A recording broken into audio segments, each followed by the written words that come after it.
नमस्कार, सुबह के 9 बजने वाले हैं। वक्त है 9 की 9 खबर का। मैं हूं आपके साथ विभा उपाध्याय। सबसे पहले बात राजधानी पटना की, जहां पर बिहार के कई जिलों समेत राजधानी पटना में भी मौसम ने करवट ले ली है। राजधानी पटना में जोरदार बारिश इस वक्त हो रही है और बारिश की वजह से हर तरफ अंधेरा छाया हुआ है। यही वजह है कि दिन में भी रात जैसा नजारा राजधानी पटना में इस वक्त बना हुआ है। वाहनों को दिन में ही अपनी हेडलाइट जलाकर चलने की मजबूरी इस वक्त।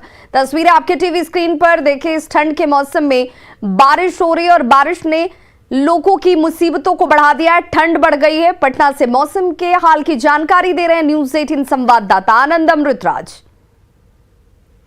पटना में मौसम ने अचानक से करवट बदल ली है और इस वक्त हम आपको तस्वीर दिखा रहे हैं। जोरदार बारिश हो रही है और मौसम विभाग ने येलो अलर्ट जारी कर रखा है और ठंड की आशंका जाहिर की जा रही थी और आखिरकार पटना में तेज बारिश शुरू हो गई और कनकनी काफ़ी ज़्यादा बढ़ गई है और इस वक्त दिन में ही रात का एहसास हो रहा है। जोरदार बारिश हो रही है, न सिर्फ राजधानी पटना में बल्कि बिहार के कुछ और भी जिलों में बारिश की खबर आ रही है। तो जाहिर सी बात है येलो अलर्ट की वजह से बिहार में कनकनी अचानक से बढ़ गई है और मौसम विभाग की माने तो आने वाले 2 से 3 दिनों में ठंड और कनकनी बना रहेगा। और इस वक्त तस्वीर आप देखिए, जोरदार बारिश हो रही है और बारिश की वजह से भी ठंड और ज़्यादा बढ़ गई है और कई सारे वाहनों को दिन में ही लाइट जलाना पड़ रहा है क्योंकि बादल आकाश में छाए हुए हैं और जिसकी वजह से जोरदार बारिश हो रही है। और इस वक्त हम आपको तस्वीर दिखा रहे हैं पटना के सड़कों की। तस्वीर आप देखिए, दिन में ही लाइट जलाकर वाहन चलाया जा रहा है। येलो अलर्ट जारी किया है, उसके मुताबिक आने वाले 2 से 3 दिनों तक मौसम ऐसा ही बना रहेगा और कनकनी बहुत ज़्यादा रहेगी। कैमरामैन सुबोध के साथ आनंद अमृतराज, न्यूज 18 नेटवर्क, पटना। वहीं दानापुर में भी झमाझम बारिश हो रही है और दानापुर, फुलवारी, मनेर, बेहटा, विक्रम और पालीगंज समेत कई इलाकों में इस वक्त बारिश की वजह से लोगों की मुश्किलें देखिए बढ़ गई हैं। बेमौसम बारिश ने एक बार फिर से ठंड को बढ़ा दिया है।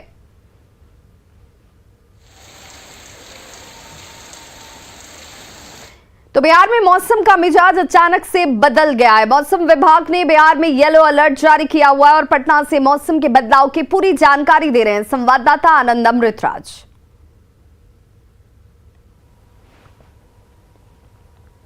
पटना में अचानक से मौसम ने करवट बदल ली है और इस वक्त हल्की बारिश भी शुरू हो चुकी है और आकाश में बादल छाए हुए हैं।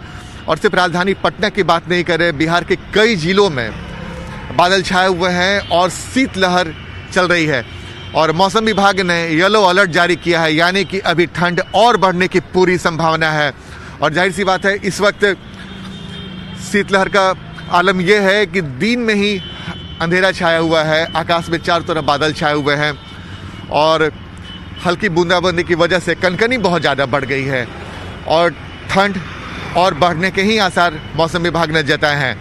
तो फिलहाल पटना की तस्वीर हम आपको दिखा रहे हैं और बिहार के कई जिलों में कनकनी बढ़ने की वजह से लोगों को काफ़ी परेशानी का सामना करना पड़ रहा है। तो आप भी अगर अपने घरों से बाहर निकलने वाले हैं तो ठंड से बचाव का पूरा उपाय कर लीजिए, नहीं तो ठंड आपको भी परेशान कर सकती है क्योंकि मौसम विभाग ने येलो अलर्ट तो जारी किया ही है और भविष्यवाणी भी की है कि आने वाले 2 से 3 दिनों तक ये शीतलहर का प्रकोप जारी रहेगा। कैमरामैन सुबोध के साथ आनंद अमृतराज, न्यूज 18 नेटवर्क, पटना। तो वहीं झारखंड की बात करें तो पूरा झारखंड ठंडी हवाओं की चपेट में इस वक्त है और ठंड को देखते हुए मौसम विभाग ने येलो अलर्ट जारी किया हुआ है, जिसका मतलब मौसम खराब होने के संकेत हैं और इस वजह से आज से 15 जनवरी तक बारिश होने के आसार भी जाहिर किए जा रहे हैं। ठंड में भी बढ़ोतरी की आशंका जाहिर की गई है। बात रांची की अगर खास तौर पर करें तो पूरे इलाके में धुंध जो है वो छाया हुआ है। लोगों के दैनिक कामों पर इसका सीधा असर पड़ रहा है। हालांकि 15 जनवरी के बाद मौसम में राहत के आसार जरूर जाहिर किए जा रहे हैं, जिनमें तापमान में बढ़ोतरी हो सकती है और ठंड में कमी आ सकती है। ज्यादा जानकारी दे रही हैं रांची संवाददाता रूपाली त्रिपाठी। बिहार के बाद झारखंड भी ठंडी हवाओं में ठिठुर रहा है। मौसम काफी बिगड़ता चला जा रहा है। मौसम विभाग ने येलो अलर्ट जारी कर दिया गया है, जिसके वजह से ठंड में काफी बढ़ोतरी। इसी बीच यहाँ के लोग मौजूद हैं जो बताएंगे कि ठंड और कोरोना दोनों कैसे भारी पड़ रहा है। सर, ठंड काफी कायम है, 15 तारीख तक ऐसा ही रहेगा। हाँ। इससे कैसी वर्किंग शेड्यूल में क्या परेशानी है? देखिए, वर्किंग शेड्यूल में तो यही कि मॉर्निंग वॉक लेट से निकले हैं और सब चीज़ अब धीरे धीरे इसके चलते लेट हो जाएगा। है ना। और कोरोना तो अपना आतंक मचाए हुए है। कोरोना भी है, ठंड भी है, ठंड के ऊपर से बारिश भी है, क्या बोलेंगे? बोलेंगे ये कि देखिए ऐसा कोई बारिश नहीं है। जैसे कि हम लोग डेली मॉर्निंग वक्त मोराबादी आते हैं तो ऐसा हम लोग को नहीं लगता है कि हम लोग मतलब बारिश में हम लोग को मिसिंग होता है। ऐसा नहीं, हम लोग को डेली है हम लोग का। और कोरोना यहाँ तक है कि जैसे मान लीजिए कि भीड़ से हम लोग परहेज करें। जैसे जो लोग काम कर रहे हैं, देख रहे हैं बारिश में, शाम कल बारिश हो रही थी, जी जी, रात तक हुई है, सब लोग परेशान हो रहे हैं बारिश में। आप लोगों का क्या है? जैसे कपड़े में भी आप स्वेटर और सब मफलर पहने नहीं, ठंड नहीं एक्चुअली देखिए परेशान होने की बात नहीं है, उतना ठंड नहीं है क्योंकि एक्चुअली हम लोग रनिंग करते हैं यहाँ पे। रनिंग करके बॉडी ऐसे ही हीट हो जाता है तो ठंड उतना लगा नहीं। वार्म अप आपका कवर कर देता है जी। अच्छा, तो कुछ लोग फिटनेस के माध्यम से ठंड से बचाव कर रहे हैं, तो कुछ लोग अपना वर्किंग स्केड्यूल डिले कर ले। आप देख सकते हैं ये सारी गुमटियां जो करीब 2 घंटे पहले खुल गई होती, सिर्फ ठंड और कोहरा के कारण इन सारे छोटे छोटे दुकानों का, स्टॉल्स का ओपनिंग 2.5 घंटे के बाद हुआ है। लोगों को बड़ी परेशानी आ रही है। सर, भीड़ हो रही है? भीड़ नहीं है, बहुत सारे, काफ़ी कम है पहले से। तो कोरोना के वजह से भी थोड़ा बाहर ठंड की वजह, मौसम भी है, और प्लस है कि यहाँ पे कोरोना के कारण भी बाहर नहीं निकल रहे हैं जल्दी। पहले बहुत ज़्यादा भीड़ रहता था, भीड़ नहीं, समझे, निकल। और कोहरा तो छाया हुआ है, ठंड भी है, प्लस बारिश भी हुई है थोड़ा, जिसके वजह से मोराबादी मैदान में भीड़ नहीं है। कोरोना है, ठंड के ऊपर से बारिश है। मौसम विभाग ने यहाँ येलो अलर्ट जारी कर दिया है, जिसका मतलब कि मौसम खराब होने के संकेत है। लेकिन राहत की बात यह है कि 15 जनवरी से लोगों को मौसम के मामले में राहत मिलेगी, तापमान फिर से बढ़ेगा और ठंड में कटौती होगी। कैमरा पर्सन संत के साथ रूपाली त्रिपाठी, न्यूज़ 18 रांची। मधुबनी में ग्रामीण बैंक और ज्वेलरी दुकान में चोरी की कोशिश की गई। हालांकि ताला तोड़ने की आवाज सुनकर आसपास के लोग जमा हो गए और इस वजह से चोर अपने मंसूबे में कामयाब नहीं हो पाए। लेकिन पूरी घटना सीसीटीवी कैमरे में जरूर कैद हो गई।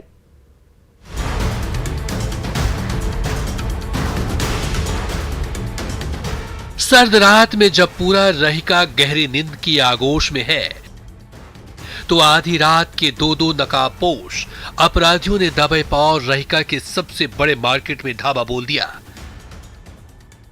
गेट पर लटका बड़ा सा ताला तोड़ने के लिए नुकीले हथियार से वार पर वार करने लगे। नुकीली छेनी से प्रहार किया, सुराख से हाथ अंदर घुसाकर सिटकिनी खोलने की कोशिश की। जब आसपास रहने वाले ग्रामीणों ने आवाज सुनी तो शोर मचाने लगे। तभी घबराकर दोनों अपराधी भाग निकले। ग्रामीणों के सहयोग से, पुलिस के सहयोग से इसको विफल कर दिया गया। रहिका के इसी मार्केट कैंपस के अंदर ग्रामीण बैंक के साथ साथ बड़ी सी सराफा दुकान भी है। इन अपराधियों के निशाने पर यही ग्रामीण बैंक और सराफा दुकान थी, इसलिए दोनों शातिर बार बार उस ताले को तोड़ने की कोशिश करते रहे। नुकीले हथियार से हमला करते रहे, लेकिन भारी भरकम ताला टूटने का नाम नहीं ले रहा था। तभी आहट होते ही मोहल्ले में हंगामा होने लगे तो डर के मारे दोनों अपराधी उल्टे पांव लौट गए और ग्रामीण बैंक के साथ साथ सराफा दुकान लूटने से बच गई। पुलिस के सहयोग से इसको विफल कर दिया गया।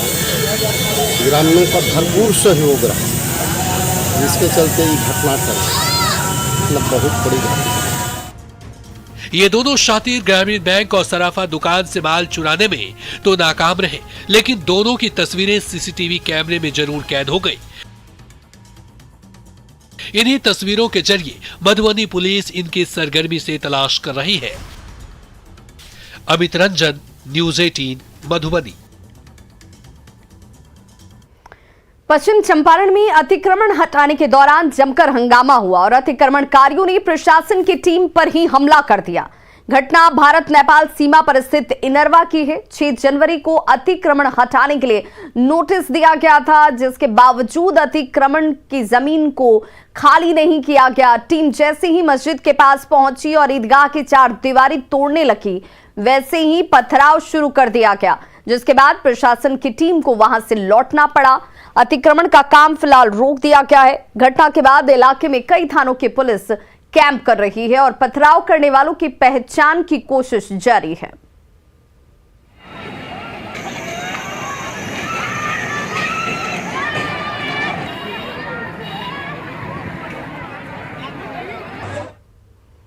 पटना सिटी में महिला दारोगा प्रीति शर्मा ने खुदकुशी कर ली। चौक थाना क्षेत्र के इमली गौरैया स्थान में फांसी के फंदे पर लटक कर प्रीति शर्मा ने जान दे दी। 2018 बैच की दारोगा प्रीति शर्मा बेगूसराय के बरौली थाने में पदस्थापित थी।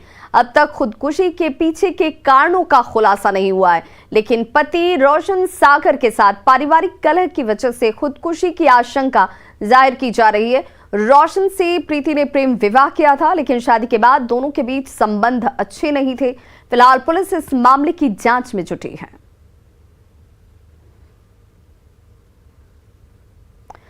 और अब बात कोरोना की, जिसकी तीसरी लहर सुनामी की तरह फैल रही है। डेल्टा के बाद ओमिक्रॉन ने लोगों को डराया और अब तो नए वेरिएंट ने पूरी दुनिया में दहशत फैला दी है। बिहार सरकार ने कोरोना से बचाव के लिए कई एहतियाती कदम भी उठाए हैं और इसके नतीजे भी सामने आ रहे हैं। ऐसे में जरूरत है कि हम ज्यादा सावधानी बरतें, सावधान रहें, सचेत रहें, सरकार के निर्देशों का पालन करें और अफवाहों पर ध्यान न दें।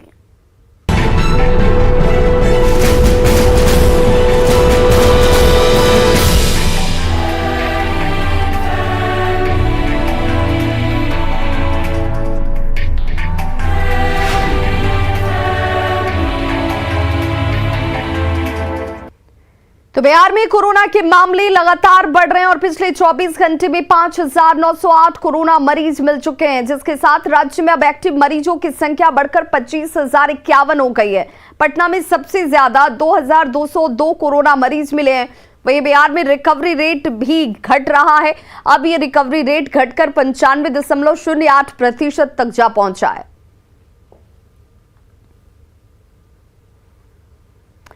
तो कोरोना लगातार लोगों को डरा रहा है। पिछले 5 दिनों के आंकड़ों को देखना जरूरी है और इन आंकड़ों से आपको सचेत होने की जरूरत है। 7 जनवरी को आंकड़ा 3,000 पार कर गया था। 8 जनवरी को यह संख्या 1,000 और ज्यादा हो जाती है। 4,000 से ज्यादा संक्रमितों की संख्या 4,526 तक। 9 जनवरी को यह संख्या 5,022 हो जाती है। 10 जनवरी को यह संख्या थोड़ी कम हुई, जिसमें 4,737 संक्रमित सामने आते हैं। लेकिन एक बार फिर से 11 जनवरी यानी कि 24 घंटे पहले 5,908 कोरोना संक्रमित मरीज सामने आ चुके हैं और अब ये संख्या आपको सावधान और सचेत करती है कि कोरोना प्रोटोकॉल का पालन कीजिए, बिना मास्क बेवजह घर से बाहर न जाएं।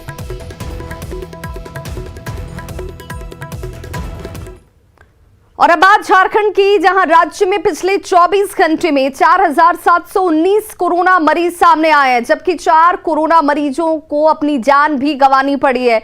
रांची में सबसे ज्यादा 1,592 कोरोना पॉजिटिव मिले हैं। वहीं पूर्वी सिंहभूम में 1,160 मरीज मिले हैं।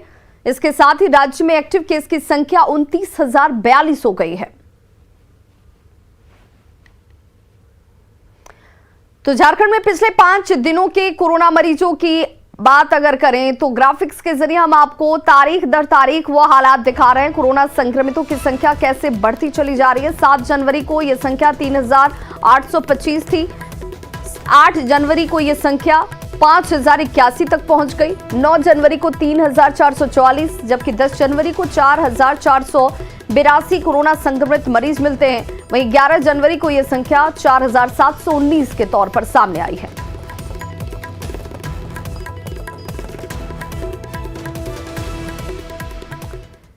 तो झारखंड में भी कोरोना के केसेस लगातार बढ़ रहे हैं, लेकिन कोरोना को लेकर कांग्रेस विधायक इरफान अंसारी ने एक बार फिर से भ्रामक बयान दिया है। जहां पूरी दुनिया कोरोना से बचने के लिए मास्क को सबसे बड़ा हथियार मानती है, वहां जामताड़ा से कांग्रेस विधायक को मास्क जरूरी ही नहीं लगता। आप खुद ही सुन लीजिए। ज्यादा मास्क नहीं पहनना चाहिए, सही बता रहे हैं। मास्क बीमारी की जगह MBBS डॉक्टर ज्यादा मास्क नहीं पहनना चाहिए। मैं बता रहा हूँ, एज MBBS डॉक्टर बता रहा हूँ, मैं विधायक के तौर पर नहीं कर रहा हूँ। एज डॉक्टर के ज्यादा मास्क मत लगाए, भीड़ भाड़ जगह पे लगाए। तो आप भीड़ भाड़ में भी थे, सांस ले रहे हैं, कार्बन डाइऑक्साइड छोड़े, उसको इनहेल कर रहे हैं, क्या है तो भीड़ भाड़ में थे। नहीं जी, वो तो बड़ी बात नहीं। मैं देखिए, जो थर्ड फेज जो है ना, वो ज़्यादा पैनिक होने की आवश्यकता नहीं है। मैं बार बार बता रहा हूँ, हम भी देख रहे हैं, ये आएगा। अब बताइए, अभी तक कहाँ लोग मरे? हमारे यहाँ जामताड़ा में जितने लोग मरे उतने लोग ठीक भी हो गए। मतलब जो लोग कोविड संक्रमित हुए वो ठीक हो गए। अफेक्टेड जो हुए अब ठीक हो रहे हैं, कोई गंभीर तो है नहीं। तो कोरोना को लेकर इरफान अंसारी के गैर जिम्मेदारा बयान के बाद सवाल कई उठ रहे हैं, और सवाल ये कि क्या इरफान झारखंड में कोरोना फैलाना चाहते हैं। और ये सवाल इसलिए क्योंकि उन्हें ये गैर जरूरी लगता है कि लोग मास्क का इस्तेमाल करें। कैसे डॉक्टर इरफान अंसारी, जो ये खुद कह रहे हैं कि पेशे से मैं डॉक्टर भी हूं और मुझे पता है कि क्या जरूरी है और क्या गैर जरूरी। जागरूक करने की जगह आखिर इरफान अंसारी भ्रम क्यों फैला रहे हैं, ये बड़ा सवाल।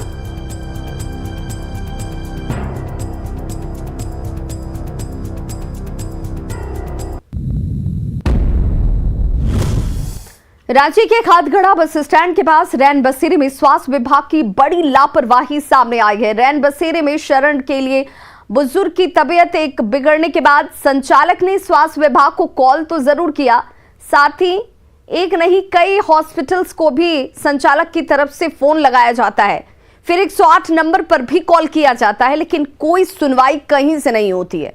आखिरकार रैन बसेरे के केयर टेकर ने खुद ही बहादुरी दिखाई, खुद ही यहां पर संवेदनशील होकर मानवता का परिचय देते हुए खुद अपने खर्च पर ऑटो बुक कर पेशेंट्स को रिम्स पहुंचाते हैं।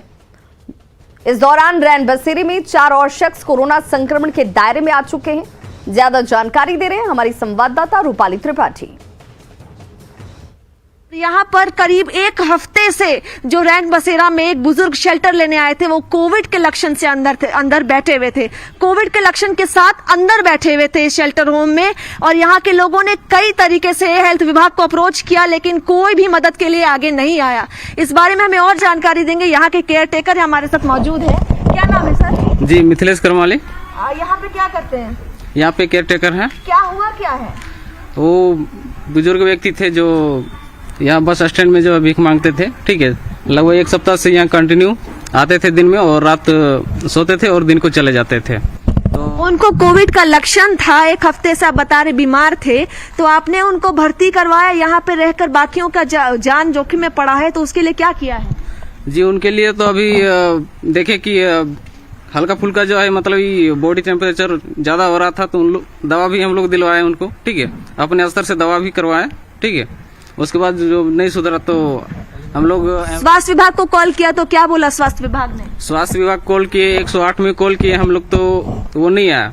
लगभग 2-3 बार हम लोग कॉल किए तो नहीं आया। बाद में जो है हम लोग ऑटो अपना करके जो है। और पेशेंट के बारे में बाकी लोग कितने हैं अंदर? और बाकी लोग जो अभी रेस्क्यू नहीं किए हैं, रेस्क्यू करने के दौरान जो है यहाँ पे और अंदर कितने हैं? अभी 2-4 हैं यात्री लोग। हाँ, अब जांच क्या बोलते हैं, रिपोर्ट आ जाएगी तो उसके बाद ही पता चलेगा खतरे में है कि नहीं। तो इनकी बात से हमें पता चल गया है कि अंदर और 4 रेस्क्यूड हैं, केयर टेकर हैं, ये सारे के सारे संक्रमण के दायरे में आएंगे। जब रिपोर्ट इनका आएगा तभी ये कंफर्म हो पाएगा कि ये भी संक्रमित हुए हैं या नहीं हुए हैं। एक लापरवाही के कारण इतने लोग संक्रमण के दायरे में आ गए हैं। इसी को कहते हैं संक्रमण का दर तेजी से बढ़ना, जो कि लापरवाही की वजह से ही बढ़ रहा है। अगर स्वास्थ्य विभाग यहाँ सही समय पर आ गया होता तो लोगों की मदद हो पाती, यहाँ से जो संक्रमण है उनको समय रहते आइसोलेट कर दिया गया होता। कैमरा पर्सन संत के साथ रूपाली त्रिपाठी, न्यूज़ 18। बिहार के डीजीपी संजीव कुमार सिंघल ने कोरोना का बूस्टर डोज लिया है। डीजीपी के अलावा पुलिस मुख्यालय में पदस्थापित कई पुलिस अधिकारी और पुलिसकर्मियों ने ये बूस्टर डोज लगवाया। इस दौरान न्यूज़ 18 से एक्सक्लूसिव बातचीत के दौरान डीजीपी एसके सिंघल ने अपने सभी अधीनस्थ पुलिस पदाधिकारियों और पुलिसकर्मियों से भी समय पर आकर बूस्टर डोज लगवाने की अपील की। डीजीपी एसके सिंघल से संवाददाता अमित कुमार ने बातचीत की। डीजीपी संजीव कुमार सिंघल ने बूस्टर डोज लगवाया है, हमारे साथ मौजूद हैं। सर, बूस्टर डोज आपने लगवाया है? देखिए, यूँ तो बूस्टर डोज सभी को लगवाना है जितने एलिजिबल लोग हैं, लेकिन मैंने सबसे पहले केवल इसलिए लगवाया है ताकि मेरे लगवाने के बाद हमारे पुलिस विभाग के जितने भी पदाधिकारी और कर्मी हैं वो बिना किसी सोच विचार के जल्दी जल्दी लगवा लें। लेकिन सर, अभी भी कहा जा रहा है कि कोरोना संक्रमण का मामला काफ़ी बढ़ा है। लोगों से क्या अपील होगी, पुलिसकर्मियों से क्या अपील होगी? एहतियाती कदम उठाते हुए ड्यूटीज़ करें, सुरक्षा व्यवस्था बनाए रखें। देखिए, ये बात बिल्कुल सही है कि कोरोना जो है उसका फैलाव में बहुत ज़्यादा वृद्धि हो रही है, तो हमारी अपने पुलिस पदाधिकारियों और कर्मियों को यही निर्देश दिए गए हैं और यही उनसे अपील है कि वो कोविड प्रोटोकॉल का अक्षरशः पालन करें और लोगों से करवाएं, और लेकिन अपनी ड्यूटी में किसी प्रकार की कोई कमी नहीं आने दें, क्योंकि हम सब लोग जो हैं फ्रंट लाइन वर्कर्स हैं और फ्रंट लाइन वर्कर्स की जो जॉब है वो रिस्क से बहुत भरी होती है, लेकिन जॉब तो हर हालत में सभी लोग जो है कर रहे हैं और आगे भी करेंगे। लोगों से क्या अपील होगी सर? मेरी लोगों से यही अपील है कि सब लोग कोविड का जो प्रोटोकॉल है उसका अक्षरशः पालन करें और पुलिस को अपने विरुद्ध कार्रवाई ना करने दें, यही मसला सबसे कहना चाहूँगा। चलिए, ये डीजीपी हैं संजीव कुमार सिंघल। अमित कुमार, न्यूज़ 18 पटना। तो खबरों का सिलसिला लगातार जारी है, आप देखते रहिए न्यूज़ 18 बिहार झारखंड।